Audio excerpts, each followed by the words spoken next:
Vou apresentá-lo. O próximo orador é Rui Santos, é diretor-geral da Impar. É uma consultora que identifica e recolhe práticas internacionais adotadas por empresas de referência e depois disponibiliza esse know-how aos seus clientes. O que é que o Rui vai trazer? Lembrem-se que, antes de irmos almoçar, eu dizia que vamos olhar para a formação, que conhecimentos, que competências é que temos que ir à procura nesta era da inteligência artificial. Então, o Rui vai falar sobre isso, que competências é que urge desenvolver, agora que temos tanto caminho por trilhar e tantas possibilidades à nossa frente. Serão apenas competências digitais? É a pergunta que fica no ar. Mas vamos ouvir o Rui e vamos perceber então em que competências é que devemos investir nestes novos tempos que nos aguardam. Uma salva de palmas, Rui Santos. Obrigado, Carla. Obrigado. Obrigada. Não sei, estão a conseguir ouvir-me? Olá, boa tarde, bem-vindos todos. Antes de mais, agradecer à Ilma no simpático convite de estar aqui convosco. E realmente vamos falar aqui deste tema da formação em inteligência artificial, que já hoje de manhã começámos bem, pela fresca, muito desanimados com algumas das projeções, mas este realmente é um tema que divide. Por um lado temos paixões, por outro lado muitos medos, vive-se muitos medos à volta disto e é compreensível. Não? Os CEOs têm medo que isto não vá funcionar, os financeiros têm medo que não haja retorno do investimento, os recursos humanos têm medo do impacto que isso há, cada um traz o medo de perder o seu emprego e realmente a questão é como é que se gera o medo nas organizações. É que alguém, por exemplo, tem medo de cães. Medo de cães, por exemplo, se for na rua e vê um cão assim mais agressivo à solta, tem tendência. Alguém? Bem, ok, obrigado. Como é que se chama? Alexandra.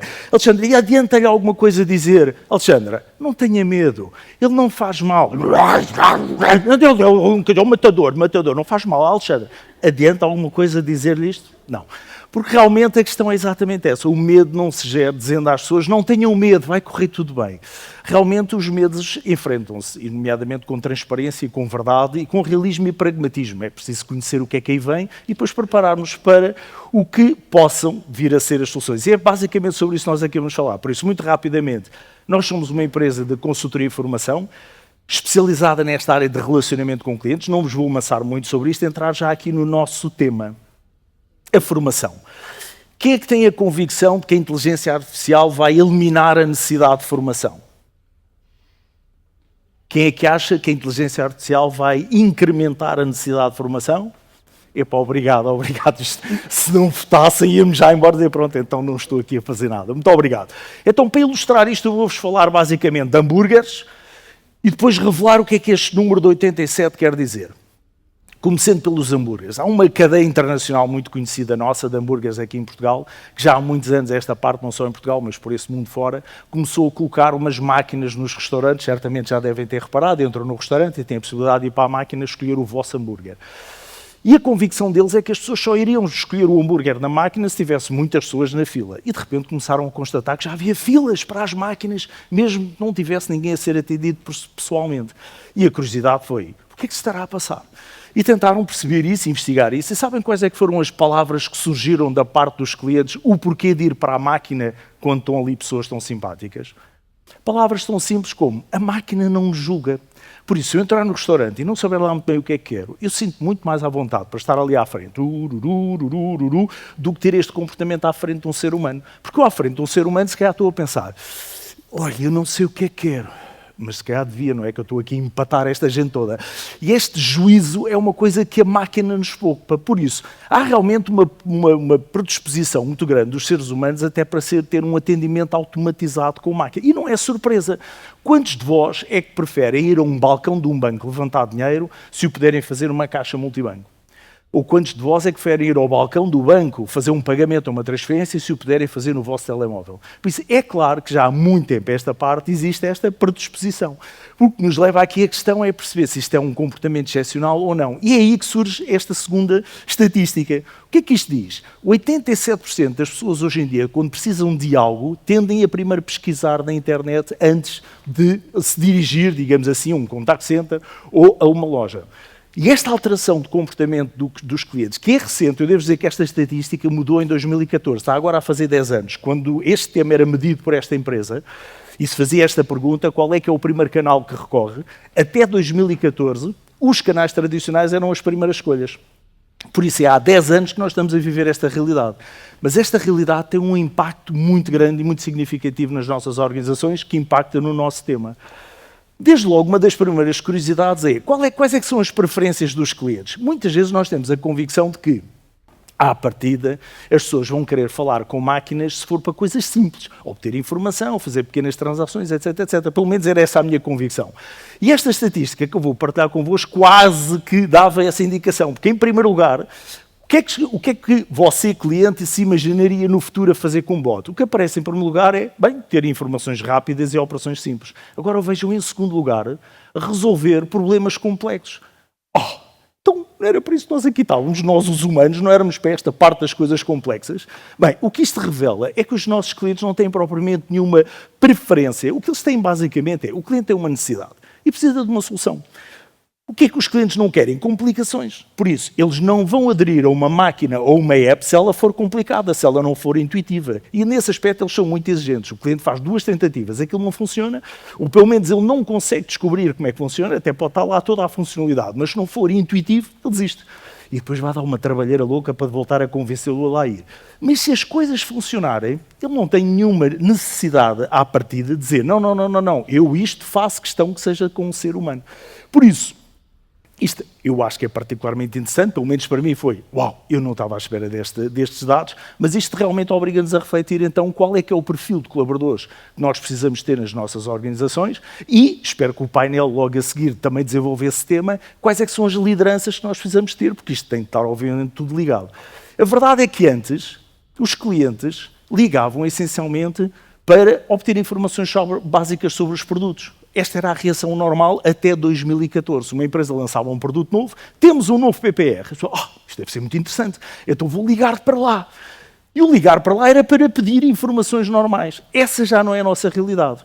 A partir do momento em que as pessoas, antes de nos ligar, obtêm informação sobre algo que lhes desperta a curiosidade, o instinto é deixa-me primeiro obter mais informação. Os tais 87% é de clientes que primeiro procuram informação por sua conta e risco. Aliás, na área da saúde, este fenómeno é muito engraçado. Nós às vezes trabalhamos com médicos que nos dizem Rui, eu cada vez tenho mais clientes que entram aqui pelo gabinete e dizem Soutor, eu estive a ver, eu já sei o que é que tenho, agora só preciso desta receita. Mas o que é que eu estou aqui a fazer? O homem já sabe tudo. Por isso esta autodiagnóstica que as pessoas fazem está a começar a entranhar-se. Há muitos de nós, se eu vos perguntasse, quantos de vós é que utilizam o Booking para marcar férias? E porquê? Porque o Booking facilita-me a vida, mais do que o preço de cada hotel, está lá a indicação do que é que as pessoas acham de cada um daqueles hotéis. Ou seja, a dada altura começa a ser tão normal eu procurar por minha iniciativa informação sobre um produto e serviço, que isso depois acaba por se alargar a praticamente todas as áreas. Então, hoje em dia os nossos clientes já não nos ligam por aquelas razões. Eu quando digo ligam, é dirigirem-se a nós em sentido lato, ou seja, não vêm aos nossos balcões, ou às nossas lojas, ou às nossas recepções, ou aos nossos contact centers, etc, etc, falar com um ser humano, porque primeiro já tentaram obter informação. Então, se já têm a informação, o que é que cá vêm a fazer?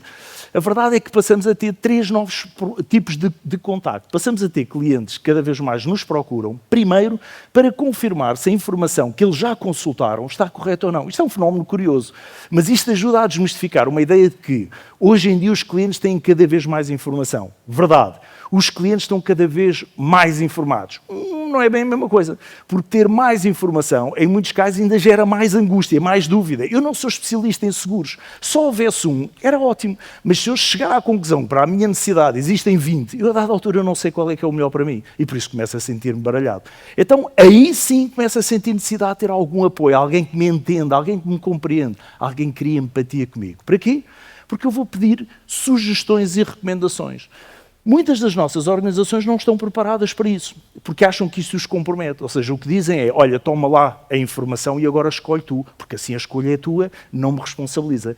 Mas os clientes cada vez mais procuram-nos porque nos reconhecem, ou pelo menos era desejável que assim acontecesse, eles reconhecem-nos como especialistas numa determinada área. Isto é como aquele primo que todos nós temos que é especialista em máquinas fotográficas. E por isso, se eu estiver numa loja da Vorten ou da FNAC a pensar em comprar uma máquina fotográfica, ligo ao Zé. Epá, Zé, o que é que tu achas? Estou aqui perdido e não sei quanto, achas que é melhor a Canon, a Nikon, não sei quanto. O que ele disser, provavelmente é o que eu vou comprar. Porquê? Porque eu confio nele. Ora, eu adoraria que nas nossas organizações nós fôssemos o Zé dos nossos clientes. Era as pessoas a quem ele recorria cada vez que tem uma dúvida. Mas para isso temos de claramente criar laços de confiança e estar preparados para isso. Porque a outra razão pela qual os clientes nos contactam era para pedir sugestões à sua medida. Outra coisa para a qual muitos de nós não estamos preparados. Ou seja, a dinâmica é muito simples. Eu entro no restaurante para comprar um hambúrguer, ando ali, hoje o que me apetecia mesmo era um hambúrguer com manga. Deixa lá ver onde é que está a manga. Não encontro manga em lado nenhum. Mas está ali uma senhora super simpática, pode ser que ela me consiga arranjar isso. Então, quando vou falar com aquela pessoa, não é para ela me dizer o que existe. O que existe eu sei. Eu vou ali perguntar com a expectativa que ela vai conseguir arranjar uma solução à minha medida. E até pode ser que não consiga. Mas a maravilha é que se eu estiver verdadeiramente sintonizado com o cliente, haverá muitas situações em que eu vou continuar a ser obrigado a dizer não a um cliente. Esqueçam aquela teoria de que para fidelizar um cliente eu tenho de fazer tudo o que ele quer. Não. Eu vou continuar muitas vezes, infelizmente, a ser obrigado a dizer não ao cliente. O que faz a diferença e o que vai mobilizar e fidelizar as pessoas é a forma como eu disse esse não. Vou tentar ilustrar de uma forma muito rápida no tempo que tenho. Duas maneiras de dizer não a um cliente, uma que faz com que ele fuja e nunca mais apareça, outra com que se calhar ele voltará muitas vezes. Imaginem que vão a uma sapataria, creio que é um exemplo que nos é familiar, acho que todos nós já tivemos essa experiência. Entram na sapataria, vêem uns sapatos que gostam e dizem, olha, tem este sapato aqui, mas em castanho claro. Hipótese número 1. Não. Infelizmente esse sapato não temos. Mais alguma questão em que possa ser útil? Esta é a hipótese número 1. Hipótese número 2. Olha, tem estes sapatos, mas em castanho claro. Olha, não temos, mas dê-me um minuto, deixe ver se temos ali no armazém. Olha, não temos no armazém, deixe-me ver se temos noutra loja. Quer que encomende e ligue, não sei se estou a ver, eu estou aqui propositadamente a arranjar 2 cenários em que vão sair da loja sem os sapatos. Mas como é que gostariam de ser atendidos? Da primeira ou da segunda? Da segunda. E porquê? O que é que muda? O que muda é a empatia, a atenção, a disponibilidade, a vontade, tudo isso muda. E é isso que me fideliza. Eu saio daquela sapataria e não tenho a certeza de no futuro encontrar lá os sapatos que eu quero. Mas há uma coisa que eu tenho a certeza. Naquela sapataria estão lá pessoas que fazem tudo, viram tudo o avesso, a ver se nos arranjam a nossa solução. E isto é facilmente transponível para praticamente todos os nossos negócios. A diferença é entre eu achar que o meu papel é dar informação ao cliente.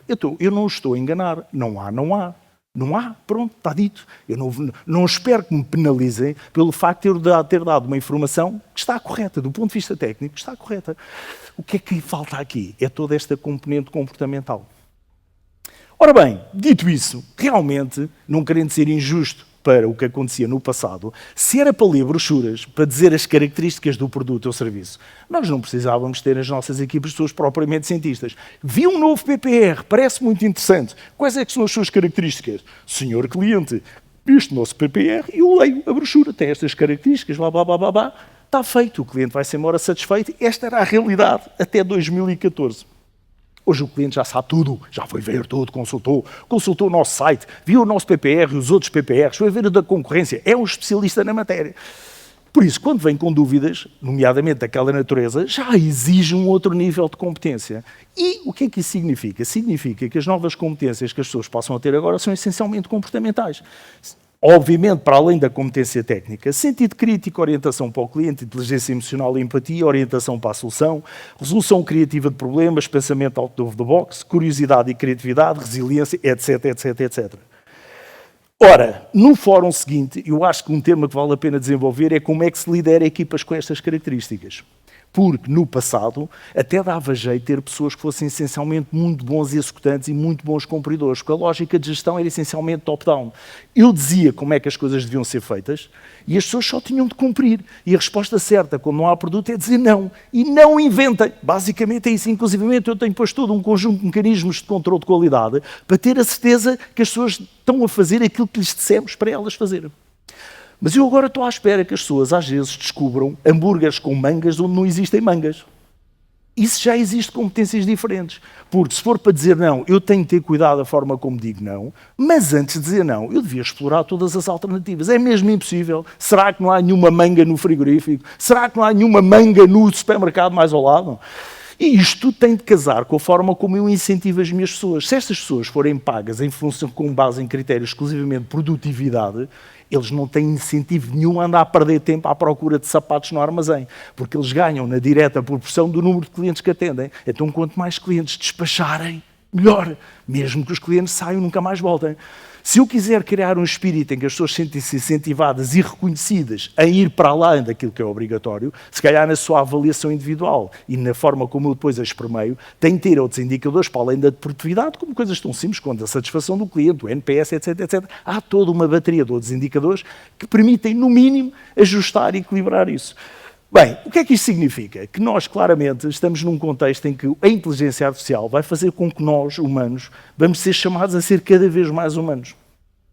E agora, recentemente, há relativamente pouco tempo, a APCC, a Associação Portuguesa de Contact Centers, lançou o seu benchmark anual, onde pergunta às várias empresas uma série de questões. Uma delas é qual é a formação que dão inicialmente a cada pessoa que acaba de entrar na empresa. E, sem grande surpresa, ronda as 4 semanas. Depois percebi, através de outros estudos, que não é muito diferente para outras funções em concreto. Por isso, não é apenas um contact center, parece que é um número mágico, 4 semanas é mais ou menos o tempo de formação numa série de funções operacionais. O que me preocupa não é a duração desta formação, é o que é que está a ser feito durante estas 4 semanas, porque o que eu constato é que a esmagadora maioria da formação que é dada às pessoas é essencialmente técnica. Processo, processo, produto, produto, sistemas, sistemas, processo, processo, produto, produto, sistemas, sistemas. É como é que se faz. O que é que sobra para os aspectos comportamentais? Pouquíssimo tempo. E às vezes nem sequer é aspectos comportamentais. Quando vamos ver exatamente o que é que está a ser dado naqueles 2 ou 3 dias, estamos a falar basicamente do protocolo de atendimento, que é como é que deves de atender o cliente, que deves sorrir, como é que tu colocas em espera, como é que... Isso não é propriamente desenvolvimento de soft skills, estamos a falar apenas de uma questão de protocolo. Por isso, eu acredito, e acho que a manhã de hoje foi particularmente interessante para ilustrar como aquilo que a inteligência artificial nos vai trazer é, por exemplo, ferramentas poderosíssimas que ajudam que uma pessoa, num mundo cada vez mais complexo, não tenha a saber tudo de cor, porque tem um assistente.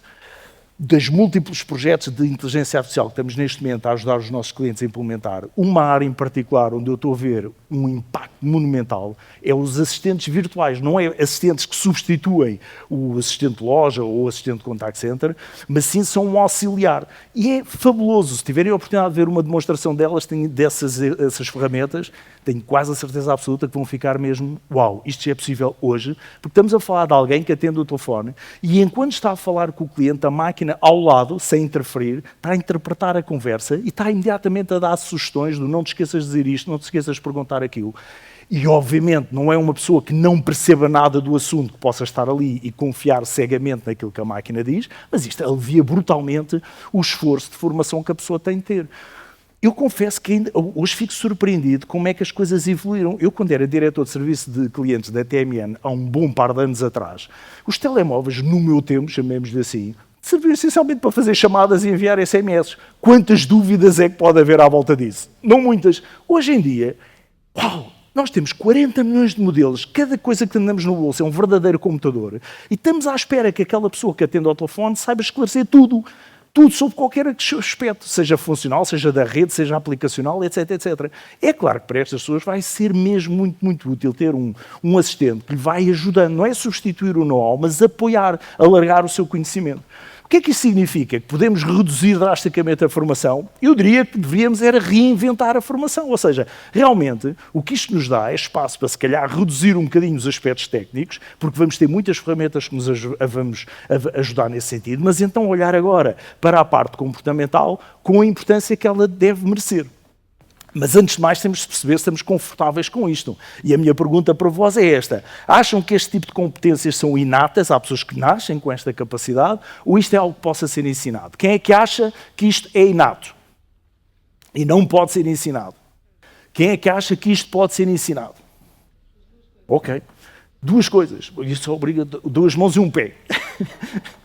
Ora bem, eu percebo que não seja assim tão fácil eu votar de um lado ou do outro. Porque a questão, obviamente, é uma questão que divide.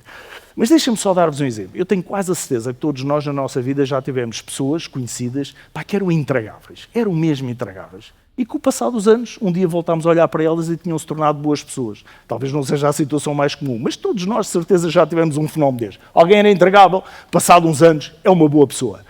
Por isso, acontece. Agora, o que é que eu também vos posso garantir? Ninguém muda porque nós queremos que as pessoas mudem. As pessoas mudam por sua vontade. Só muda quem quer. Por isso, normalmente, o que acontece nestas pessoas é, há um dia que eles olham e pensam, epá, espera lá, eu já não tenho assim muitos amigos, se calhar está na altura de eu mudar alguma coisa em mim.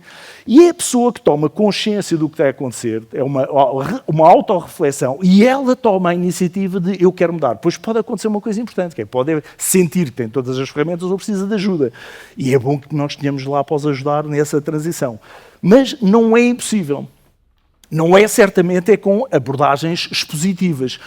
Sentar toda a gente numa sala e dizer, meus amigos, a partir de agora vocês vão ter de se comportar desta maneira. E haverá pelo menos um terço das pessoas que estão a olhar para mim e dizer porquê? Porque é que eu havia de mudar? Eu faço muito bem aquilo que eu faço. Isso remete-nos para uma questão, que é, antes da formação, temos de pensar no perfil de pessoas que estamos a contratar. E eu diria que nestas áreas, talvez, eu diria quase em todas as áreas, mas é nestas em particular, há 3 ou 4 aspectos que é muito importante eu ter a certeza que identifico num candidato. Eu tenho de encontrar pessoas que gostem de pessoas que gostem de ajudar pessoas e gostem de pessoas que desejem aprender e crescer, porque isto vai ser a realidade o resto da vida. Neste momento estamos a falar daquilo que é a realidade hoje, e uma coisa eu tenho a certeza, tudo aquilo que nós sabemos hoje do ponto de vista técnico vai estar desatualizado dentro de pouquíssimo tempo.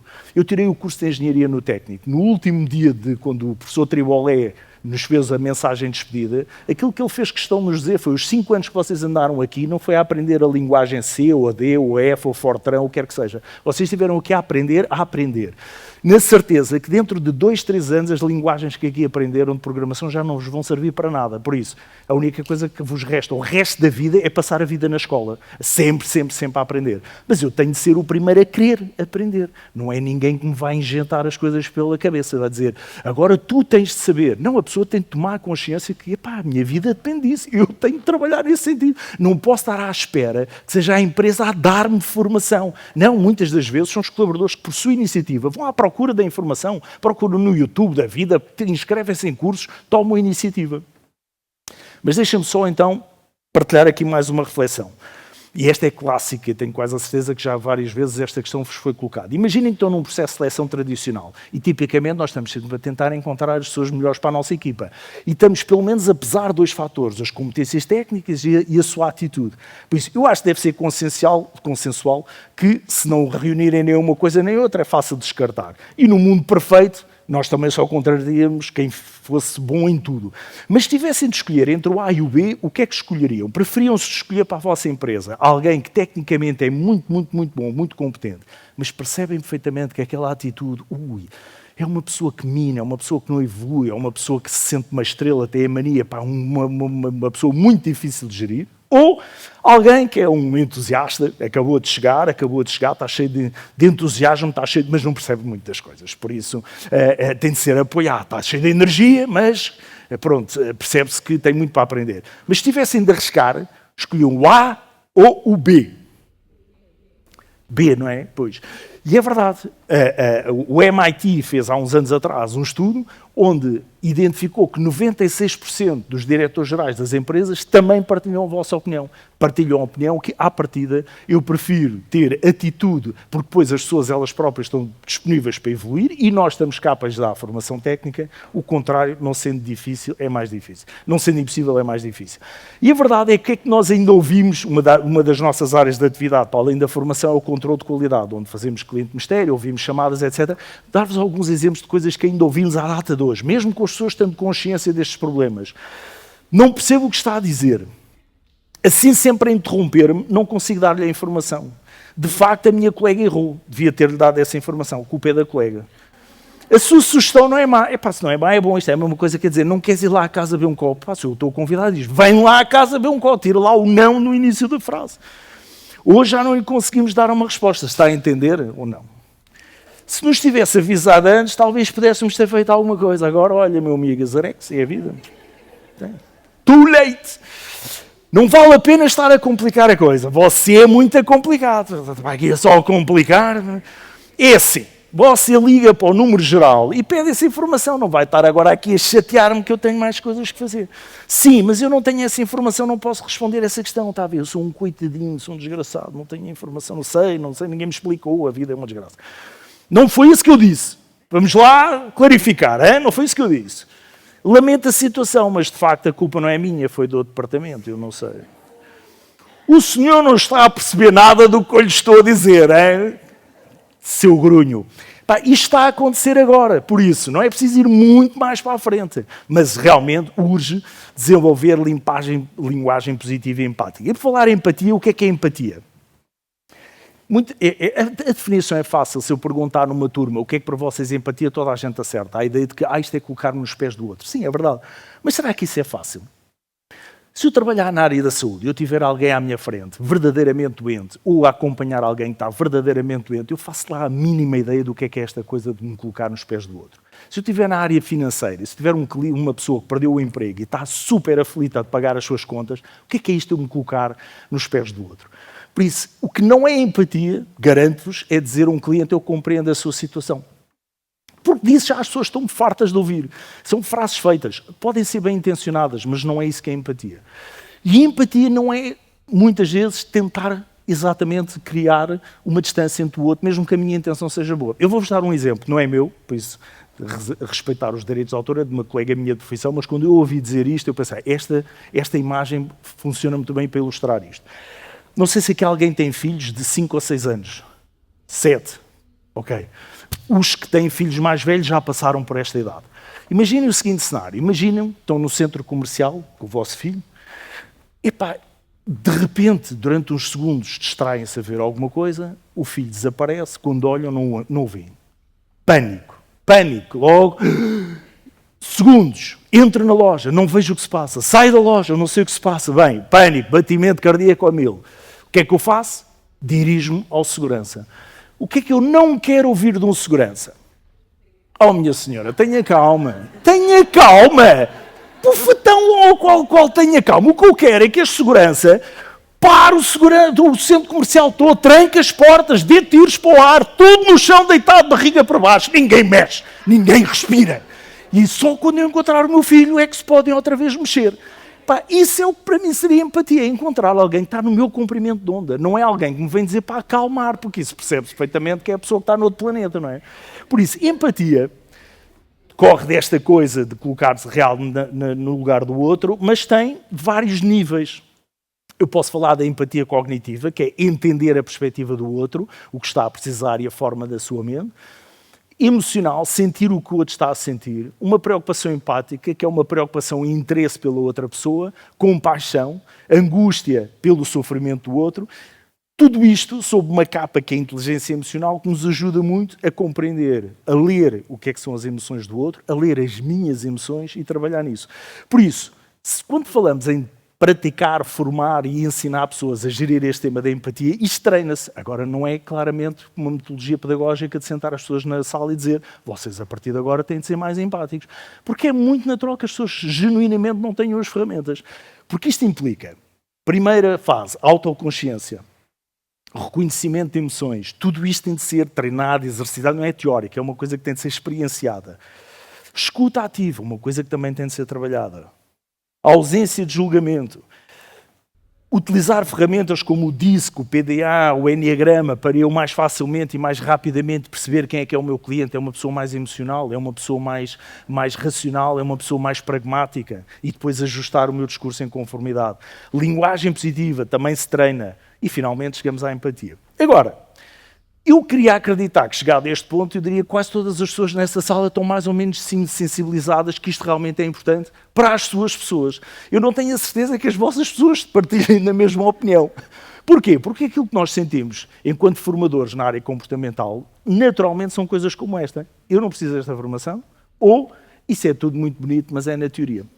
E porquê? Eu até compreendo isto. Por exemplo, se eu fosse um formador na área técnica, as pessoas reconhecem facilmente a legitimidade. Ou seja, se saiu um novo sistema de informação e eu chego à sala e digo, saiu um novo sistema de informação de que vocês não fazem a mínima ideia, certo? E eu agora vou-vos explicar como é que funciona. E as pessoas, sim, eu não percebo nada do assunto, este senhor vem-me aqui explicar. Na área comportamental, não é nada líquido que as pessoas tenham essa predisposição para ir aprender com alguém, principalmente se tiverem ideia. Eu já faço isto há uma data de anos e faço bem. Porque é que eu agora teria de estar a prestar atenção a alguém que vem de fora, seja mesmo que seja da empresa, mas que vem obrigar-me a mudar? Isto é normal, não vale a pena combater, o que vale a pena é utilizar outras ferramentas. Por isso, estou já aqui a terminar o meu tempo, aliás, este é o último slide, dar-vos aqui a ilustrar como é que, pelo menos, nós fazemos, e eu acho que está ao alcance de todos vós. Por exemplo, no nosso caso em concreto, nós nunca enquadramos a formação como estamos-te a dar a formação a ti porque andas a fazer mal o teu trabalho. Porque isso era meio caminho andado para as pessoas saírem logo ou pelo menos estarem má defesa. A ideia é tentar fazer um enquadramento onde, por exemplo, nós partilhamos com as pessoas, em modo iterativo, o que é que está a mudar no comportamento dos clientes e consumidores. Onde partilhamos dados como aquele, o facto de 87% dos clientes hoje em dia já consultarem, coisas que as pessoas sabem, elas sabem isso. O que elas raramente fazem é a ponto sobre que impacto é que isso tem na minha vida, o que é que eu tenho de mudar em conformidade. Então abordamos coisas como o facto do cliente ser mais digital, ser mais exigente em relação aos preços, etc, etc. E item a item vai se tornando mais claro que a razão pela qual as pessoas têm a ganhar em ficar ali na sala a trabalhar connosco não é porque estejam a fazer nada de errado. Se calhar sempre fizeram bem, mas era na realidade antiga. E agora está na altura de evoluir porque os clientes e a realidade está a mudar. Então este enquadramento normalmente é a primeira etapa para começar a deixar cair esta barreira. A outra ferramenta que utilizamos muito é o autodiagnóstico. Por exemplo, se eu perguntar às pessoas o que é que para si é escuta ativa, mais uma vez toda a gente acerta na definição. Escuta ativa, blá, blá, blá, blá. Mas eu a seguir pergunto, então só por curiosidade, digam-me lá, numa escala de 0 a 10, qual é que acha que é a sua escuta ativa? E normalmente o que as pessoas dizem é 1 a 1, dão 7, 8, 7, 8. Ninguém dá 10. Parecia um bocadinho arrogante, não é? Mas as pessoas têm uma ideia de si próprias, pá, eu acho que escuto os outros.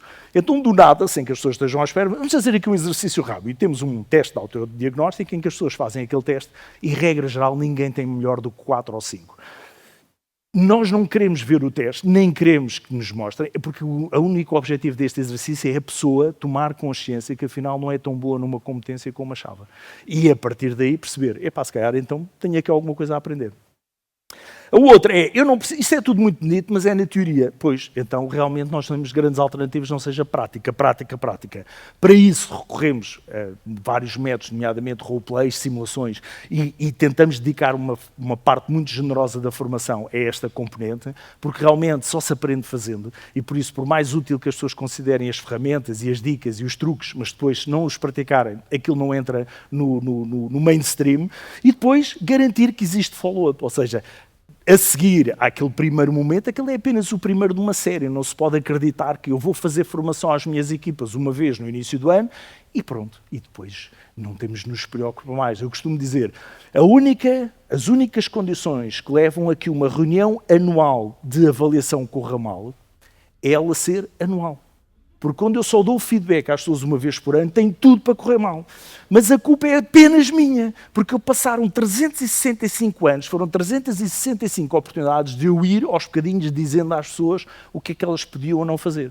Para que a reunião final não fosse surpresa nenhuma, era apenas uma consolidação daquilo que já fazíamos. Por isso o follow-up é crise. Isso, pelo menos a minha convicção é que sim, estas coisas podem ser ensinadas e se precisarem de mais alguma questão, eu depois estarei lá fora. Obrigado.